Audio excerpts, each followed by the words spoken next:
당장 집에서 나가요. 서유라는 이 집 주인이 누구인지 잊은 사람처럼 말했습니다. 그 말은 싸움이 아니라 통보였고 30년을 버텨온 한정희의 자리를 그 자리에서 지워버리는 선언이었습니다. 정희는 아침부터 손이 바빴습니다. 국을 끓이고 손주 도시락을 싸고 박도연의 약 봉투를 식탁 위에 가지런히 놓았죠. 평소와 다를 것 없는 아침이었습니다. 그래서 더 늦게 알아차렸습니다. 거실에 흐르는 공기가 이미 바뀌어 있다는 걸요. 유라는 팔짱을 낀 채 서 있었습니다. 기다렸다는 듯한 얼굴이었죠. 정희 손에 들린 국그릇이 미세하게 떨렸고 국물이 가장자리를 타고 흘러내렸습니다. 도연은 소파에 앉아 리모컨만 만지작거렸고 준호는 고개를 숙인 채 휴대폰 화면만 바라봤습니다. 세진은 식탁 끝에 서서 눈을 마주치지 않았습니다. 정희는 숨을 고르며 물었습니다. 내가 뭘 잘못했나요? 유라는 짧게 웃었습니다. 잘못이요. 여기까지 온 게 잘못이죠. 유라는 서류 봉투를 식탁 위에 내려놓았습니다. 아버님 병원비, 생활비, 집 대출. 전부 제가 정리했어요. 이제 더 이상 공짜로 사는 분은 필요 없어요. 정희의 귀에서 웅웅 소리가 났습니다. 공짜라는 단어가 살을 파고들었죠. 정희는 천천히 도연을 바라봤습니다. 당신 생각은 어때요? 도연은 잠시 머뭇거리더니 낮게 말했습니다. 정희야, 지금 이 집 분위기 좀 봐라. 다들 예민해. 오늘만 나가서 생각 좀 하자. 오늘만이라는 말이 정희의 가슴을 찔렀습니다. 오늘이 지나면 내일도 없다는 걸 정희는 본능적으로 알았기 때문입니다. 준호는 아무 말도 하지 않았습니다. 세진은 입술을 깨물다 고개를 돌렸습니다. 정희는 그 침묵 속에서 답을 들었습니다. 이미 다들 알고 있었고 다들 모른 척하고 있었다는 답이었죠. 정희는 더 묻지 않았습니다. 그릇을 내려놓고 조용히 앞치마를 풀었습니다. 이 집에서 울면 사람으로 남지 못할 것 같았기 때문입니다. 현관으로 걸어가는 동안 아무도 붙잡지 않았습니다. 신발을 신으려는 순간 방문 틈으로 손주 얼굴이 내밀어졌습니다. 할머니 어디가? 오늘 같이 자는 날이잖아. 정희는 허리를 펴고 웃어 보였습니다. 잠깐 바람 쐬고 올게. 금방 올 거야. 그 말이 거짓이라는 걸 정희 자신이 제일 잘 알고 있었습니다. 문이 닫혔습니다. 소리는 크지 않았지만 정희 인생에서는 가장 크게 울렸습니다. 그 순간 정희는 아직 몰랐습니다. 자신이 쫓겨난 이유가 감정도 다툼도 아니라는 걸요. 이미 끝나버린 서류 한 장 때문에 자신은 오래전에 아내도 가족도 아니게 되어 있었다는 사실을요. 정희는 찜질방 바닥에서 거의 뜬 눈으로 밤을 새웠습니다. 천장에서 희미하게 깜빡이는 형광등 불빛이 눈을 찔렀고 이불은 얇아 몸이 자꾸 떨렸습니다. 하지만 추위보다 더 견디기 힘든 건 자신이 더 이상 어디에도 속하지 않는 사람 같다는 느낌이었습니다. 집도 남편도 이름도 없이 하루아침에 세상 밖으로 밀려난 기분이었습니다. 새벽 6시 정희는 가방 하나를 들고 찜질방을 나섰습니다. 거울에 비친 얼굴은 스스로도 낯설었습니다. 머리는 헝클어졌고 눈은 퀭했습니다. 정희는 휴대전화를 꺼내 통장 앱을 열었습니다. 손끝이 미세하게 떨렸습니다. 잔액 23만 원. 30년 동안 조금씩 모아두었던 노후자금 2천만 원은 흔적도 없이 사라져 있었습니다. 정희는 화면을 몇 번이나 다시 새로 고침했습니다. 하지만 숫자는 바뀌지 않았습니다. 그제야 가슴이 쿵 내려앉았습니다. 이제 정말 아무것도 남지 않았다는 사실이 실감났습니다. 정희는 곧장 주민센터로 향했습니다. 혹시 어제 있었던 일이 악몽이었을지도 모른다는 스스로도 믿기 어려운 기대를 품은 채였습니다. 창구 직원이 내민 서류를 받아드는 순간 정희의 손에서 힘이 빠졌습니다. 혼인관계 증명서, 그 위에 또렷하게 찍힌 글자, 이혼. 날짜는 3년 전이었습니다. 정희는 순간 숨이 막혀 의자에 털썩 주저앉았습니다. 서류가 바닥에 떨어졌고 직원이 놀란 얼굴로 말을 걸었지만 귀에 들어오지 않았습니다. 3년. 자신이 아무것도 모른 채 밥을 짓고 시어머니의 눈치를 보고 남편의 뒷바라지를 하던 그 모든 시간이 이미 끝난 관계였다는 사실이 정희를 짓눌렀습니다. 그때 뒤에서 조심스러운 목소리가 들려왔습니다. 정희 씨. 고개를 들자 같은 동네에 살던 윤상필이 서 있었습니다. 예전에 정희가 그의 아이를 대신 돌봐준 인연이 있는 사람이었습니다. 상필은 서류를 한눈에 보고 상황을 알아챘습니다. 이거 본인 도장 찍힌 적 없으시죠? 정희는 아무 말도 하지 못한 채 고개만 저었습니다. 상필은 낮은 목소리로 말했습니다. 이건 정상적인 이혼이 아닙니다. 위임장도 인감증명도 필요해요. 누군가 계획적으로 준비한 겁니다. 그 말에 정희의 머릿속에서 퍼즐이 맞춰지기 시작했습니다. 최근 들어 달라졌던 남편의 태도, 이유 없이 날카로워졌던 며느리의 말투, 그리고 결정적인 순간마다 침묵하던 도연의 얼굴. 모든 게 우연이 아니었습니다. 정희는 이를 악물었습니다. 자신을 집에서 내쫓은 건 감정이 아니라 계획이었습니다. 그리고 그 계획을 허락한 사람은 집 안에 있었습니다. 정희는 천천히 자리에서 일어섰습니다. 이제 울 시간은 끝났습니다. 누가 왜 어떻게 자신을 지웠는지 그 얼굴을 직접 확인해야 했습니다. 정희는 현관 앞에서 잠시 숨을 골랐습니다. 손에 쥔 가방 끈이 땀에 젖어 미끄러웠습니다. 문을 여는 순간 집안 공기가 미묘하게 달라졌다는 걸 느꼈습니다. 이 집은 더 이상 자신의 공간이 아니었습니다. 신발을 벗는 소리가 유난히 크게 들렸습니다. 거실에서는 텔레비전 소리가 흘러나오고 있었고 소파에 앉은 며느리는 정희를 흘낏 보더니 입꼬리를 아주 살짝 올렸습니다. 반가움이 아니라 비웃음에 가까운 표정이었습니다. 이제 오셨어요? 며느리는 일부러 존댓말과 반말의 경계를 흐리며 말했습니다. 정희는 그 말투에서 이미 자신이 이 집 사람이 아니라는 선언을 느꼈습니다. 도연은 식탁 옆에 서 있었습니다. 정희와 눈이 마주칠 뻔했지만 그는 고개를 숙여 휴대전화를 만지작거릴 뿐이었습니다. 그 침묵이 어떤 말보다 잔인했습니다. 며느리는 자리에서 일어나 정희의 가방을 힐끗 보더니 아무렇지도 않게 밀어두었습니다. 마치 이미 치워야 할 짐처럼 말입니다. 아직도 여기 들어올 자격이 있다고 생각하셨어요? 며느리가 웃으며 말했습니다. 법적으로는 이미 끝난 사이인데요. 정희의 가슴이 철렁 내려앉았습니다. 하지만 얼굴에는 아무런 표정을 드러내지 않았습니다. 이제야 알았습니다. 이 사람은 설명할 필요조차 없는 상대라는 것을. 도연은 여전히 아무 말도 하지 않았습니다. 말릴 생각도 부정할 생각도 없어 보였습니다. 그의 침묵은 동의였습니다. 정희는 잠시 거실을 둘러보았습니다.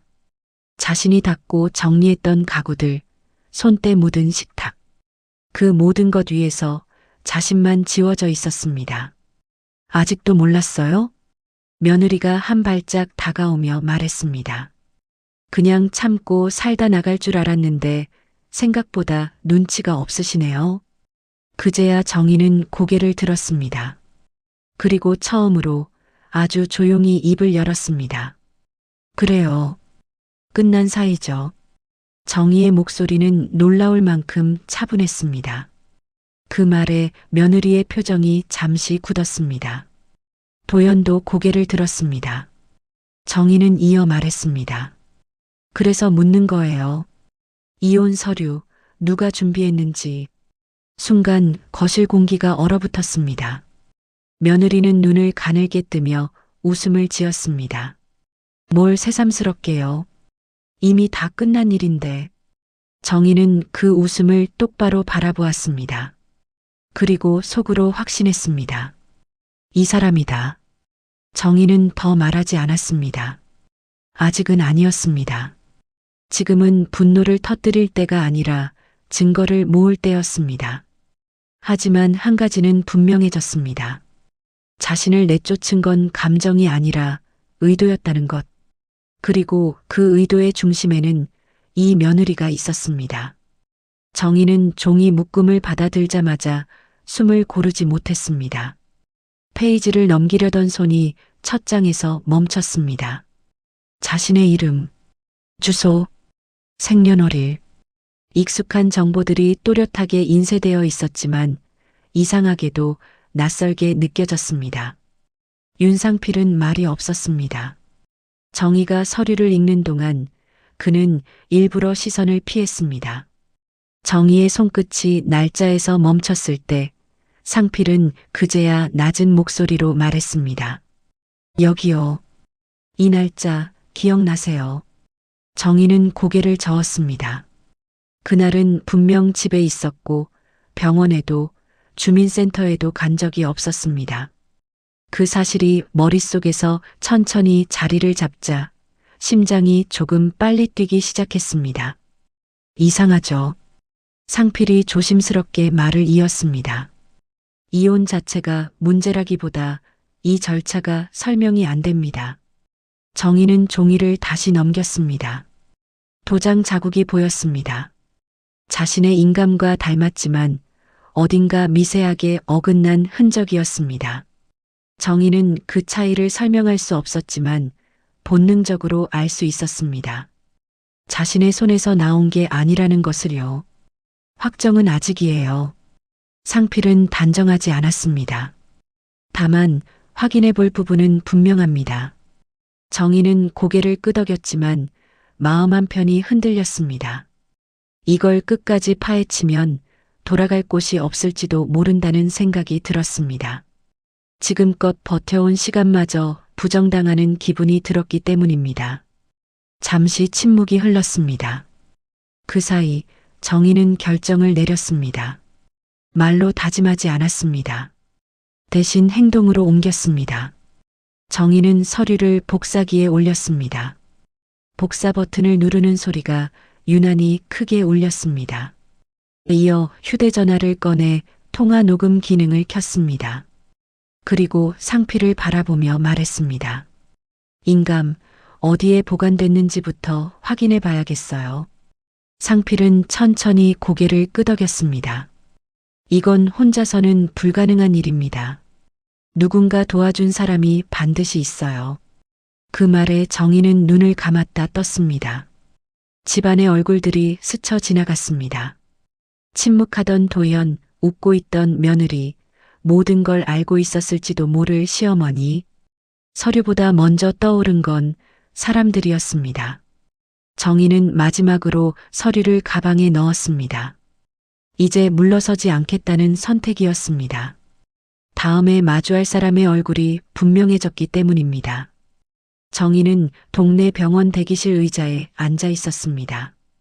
오후 진료를 기다리는 사람들로 공간은 조용하지만 붐볐습니다. 멀리서 아이가 울었고 간호사가 이름을 불렀습니다. 사람들의 시선이 오가는 이곳은 숨길 수 없는 장소였습니다.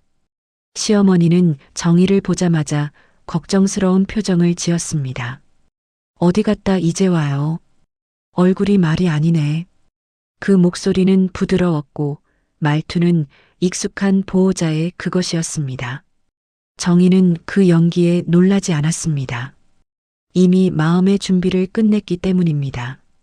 정희는 가방에서 서류를 꺼내지 않았습니다. 대신 차분하게 물었습니다. 어머니, 제가 이혼한 날짜 언제인지 알고 계세요? 시어머니는 잠시 웃으며 손을 내저었습니다. 그런 걸 내가 어떻게 알아? 집안일로 바쁜데. 그 말은 자연스러웠고 듣는 이로 하여금 고개를 끄덕이게 했습니다. 그때 며느리가 대기실 문을 밀고 들어왔습니다. 아, 여기 계셨네요. 그녀는 사람들을 한번 훑어보고는 굳이 정희 옆에 섰습니다. 자신감 있는 발걸음이었습니다. 정희는 고개를 돌려 며느리를 바라봤습니다. 그리고 다시 시어머니에게 시선을 고정했습니다. 어머니, 그날 제가 집에 있었다는 건 아시죠? 시어머니는 대답을 하려다 잠깐 멈췄습니다. 그날 인감은 집에 있었지. 말이 끝나기도 전에 본인도 무엇을 말했는지 알아차린 듯 했습니다. 정희의 눈빛이 아주 조금 변했습니다. 하지만 목소리는 여전히 낮고 정돈돼 있었습니다. 그럼 어머니는 인감이 어디에 보관돼 있었는지 알고 계셨다는 말씀이네요. 주변 공기가 묘하게 가라앉았습니다. 며느리는 시선을 피했고 시어머니는 손을 모아 쥐었습니다. 그 손등의 힘줄이 도드라졌습니다. 정희는 휴대전화를 테이블 위에 올려두었습니다. 지금 말씀 기록해도 되죠? 이곳엔 사람들이 있으니까요. 시어머니의 입술이 떨렸습니다. 나는 내 편이야. 오해하지 마라. 그 말은 이전보다 훨씬 급해졌습니다. 정희는 고개를 끄덕였습니다.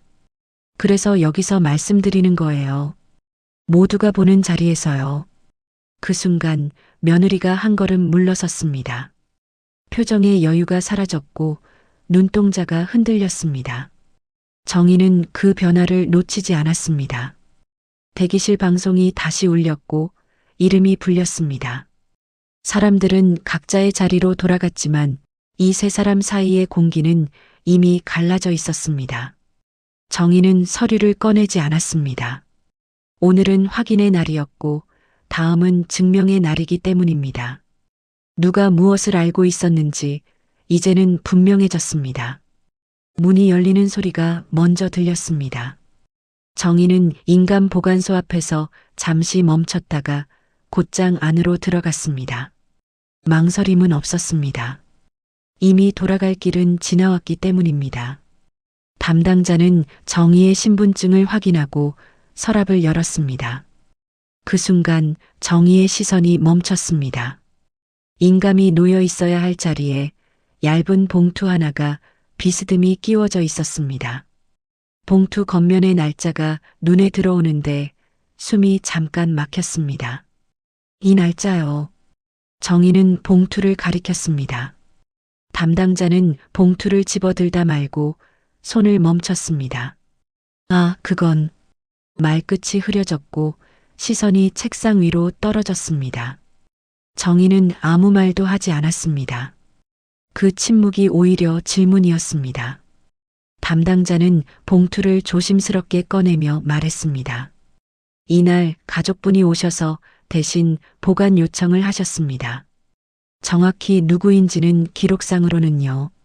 정희의 심장이 한번 크게 울렸습니다. 가족.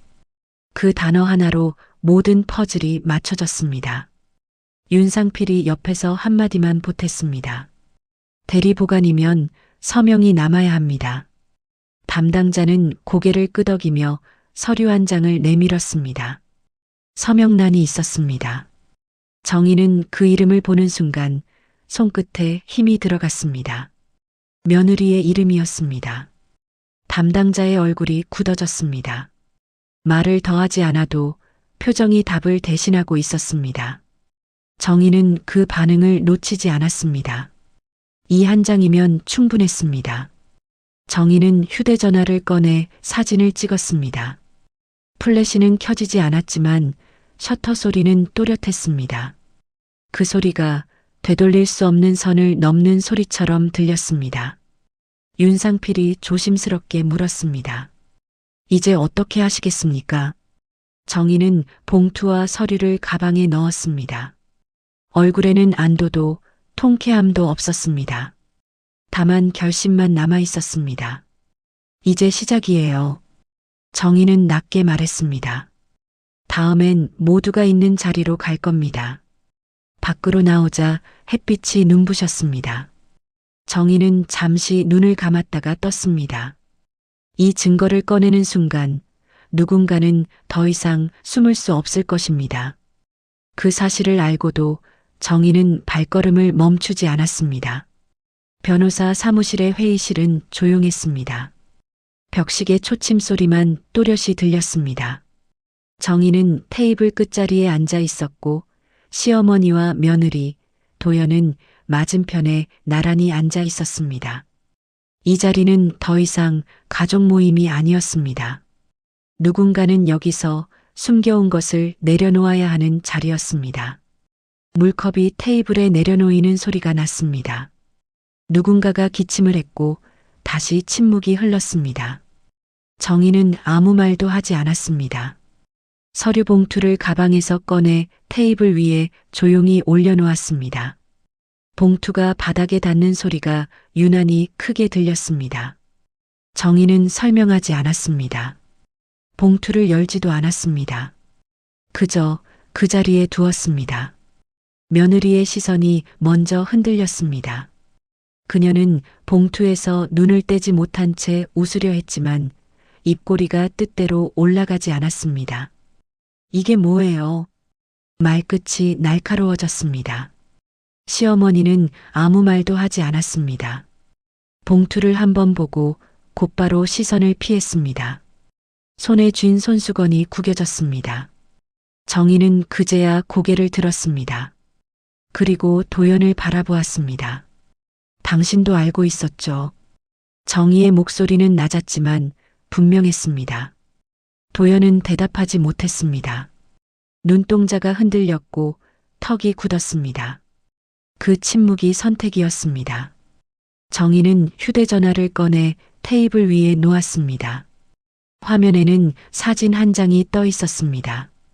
인감 보관 기록과 서명. 정희는 화면을 돌려 모두가 볼 수 있게 했습니다. 며느리는 자리에서 일어나려다 다시 앉았습니다. 그건 오해예요. 말은 나왔지만 이어지지 않았습니다. 그녀의 목소리는 점점 커졌고 변호사를 향해 공격적으로 바뀌었습니다. 이건 불법이에요. 누가 이런 걸 가져왔어요. 시어머니는 고개를 숙였습니다. 아무 말도 하지 않았습니다. 침묵이 인정처럼 길어졌습니다. 정희는 마지막으로 말했습니다. 오늘은 설명하지 않겠습니다. 다만 이 자리에 계신 분들 모두가 보셨으면 합니다. 도연은 그제야 입을 열었습니다. 그만하자. 하지만 그 말은 너무 늦었습니다. 회의실 문이 열렸고 며느리는 의자를 밀치며 일어났습니다. 이건 아니에요. 그녀는 그렇게 말하며 밖으로 나갔습니다. 문이 닫히는 소리와 함께 방 안의 공기가 무너졌습니다. 정희는 그 자리에 그대로 앉아 있었습니다. 아직 끝나지 않았다는 걸 모두가 알고 있었기 때문입니다. 며칠 뒤 집은 이상하리만큼 조용했습니다. 소파 위 쿠션은 정리되지 않았고 현관에는 며느리의 구두가 사라져 있었습니다. 정희는 그 사실을 보고도 아무 말하지 않았습니다. 이미 끝난 일이었기 때문입니다. 도연은 늦은 밤에 들어왔습니다. 문을 닫는 소리가 평소보다 작았습니다. 그는 거실 한가운데 서서 한참을 움직이지 못했습니다. 정희는 주방에서 물을 끓이며 등을 보인 채 말했습니다. 다 정리됐어요. 도연의 어깨가 미세하게 내려앉았습니다. 어머니는 병원에 계십니다. 정희는 고개를 끄덕였습니다. 알고 있어요. 그 말에는 원망도 위로도 담기지 않았습니다. 며느리는 변호사를 통해 합의서를 보내왔습니다. 재산 분할을 요구하지 않겠다는 문장이 눈에 띄었습니다. 대신 사과문 한 장이 동봉되어 있었습니다. 정희는 끝까지 읽지 않았습니다. 사과는 글로 받는 것이 아니라는 걸 이미 알고 있었기 때문입니다. 시어머니는 퇴원 후 처음으로 정희를 불렀습니다. 목소리는 많이 약해져 있었습니다. 그동안 내가 너무 멀리 갔구나. 정희는 대답하지 않았습니다. 용서는 선택이지 의무가 아니었기 때문입니다. 며칠 뒤 정희는 집을 나섰습니다. 짐은 많지 않았습니다. 도연은 말없이 차 트렁크를 닫아주었습니다. 정희는 마지막으로 집을 돌아보았습니다. 여기서의 시간은 여기까지였습니다. 작은 아파트의 창문으로 햇빛이 들어왔습니다. 정희는 커튼을 걷고 깊게 숨을 쉬었습니다. 비로소 자신의 시간이 시작되는 느낌이었습니다. 전화 한 통이 왔습니다. 도연이었습니다. 어디에 있든 괜찮아지면 연락 주세요. 정희는 잠시 망설이다 말했습니다. 각자 괜찮아지는 게 먼저예요. 전화를 끊고 정희는 창밖을 바라보았습니다. 사람들은 각자의 속도로 걸어가고 있었습니다. 누군가는 남았고 누군가는 떠났습니다. 하지만 정희는 알고 있었습니다. 자신은 지켜야 할 것을 지켰다는 것을요. 오늘 이야기가 당신의 마음에 위로로 다가갔길 바랍니다. 구독으로 힘이 되는 이야기로 찾아뵙겠습니다.